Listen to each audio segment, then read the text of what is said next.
MG9 news విధుల్లో చేరిన అంగన్వాడీ ఉద్యోగులు కర్నూలు జిల్లా కోసిగి మండలంలోని అంగన్వాడీ ఉద్యోగులను గత 42 రోజులుగా సమ్మె కొనసాగించినప్పటికీ తమ డిమాండ్లను అంగీకరించిన ప్రభుత్వం అంగన్వాడీ ఉద్యోగస్తులతో చర్చలు జరిపి ప్రభుత్వ హామీతో సమ్మె విరమించి మంగళవారం నుండి విధుల్లోకి చేరారు. తెరుచుకున్న అంగన్వాడీ సెంటర్ల విధుల్లో చేరిన అంగన్వాడీ ఉద్యోగులు ప్రభుత్వం హామీ ఇచ్చిన విధంగా మాట తప్పకుండా నెరవేర్చాలన్నారు. అంగన్వాడీ ఉద్యోగస్తులకు ప్రజా సంఘాలు, కార్మిక సంఘాలు మద్దతు తెలిపిన వారందరికీ కూడా కృతజ్ఞతలు తెలిపారు. సీట్లు పంచుకుంటూ బాణసంచా పేల్చి సంబరాలు జరుపుకున్నారు. ప్రభుత్వానికి కృతజ్ఞతలు తెలిపిన అంగన్వాడీ ఉద్యోగస్తులు ఈ కార్యక్రమంలో సిఐటియు నాయకులు రాముడు, వీరేష్, అంగన్వాడీ నాయకురాలు హెబ్సిల్ రాణి, లుసమ్మ, వరలక్ష్మి తదితరులు పాల్గొన్నారు. MG9 న్యూస్ తో మంత్రాలయం ఇన్ఛార్జ్ తిమ్మారెడ్డి.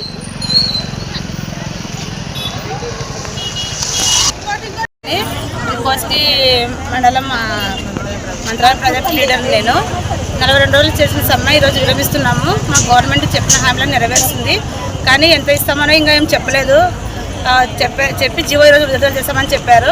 తర్వాత వచ్చేసి ఇన్సూరెన్స్ కూడా చేయిస్తామన్నారు, తర్వాత టీఏ బిల్స్ కూడా ఇస్తామన్నారు. అదే కాకుండా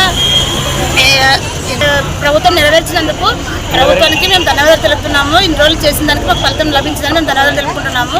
అంతేకాకుండా రాబోయే రోజుల్లో కూడా మాకు అలాగే ఉండాలని, తర్వాత వచ్చేసి ఈ మిగిలిన పెండింగ్ బిల్లులు అన్నీ, తర్వాత సెలవు ధర్నా చేసిన సెలవులన్నీ జీతాలు మాకు ఇవ్వాలని తెలియజేస్తున్నాము.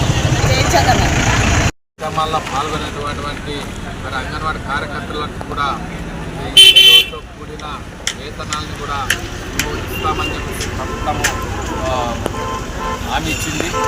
ఈ హామీలను నెరవేర్చినందుకు ప్రభుత్వానికి కూడా మేము సిఐటు మా కమిటీ తరఫున తెలుపుకుంటూ ఈ కార్యక్రమాన్ని ఈరోజు ఇక్కడితో ముగిస్తా ఉన్నాం.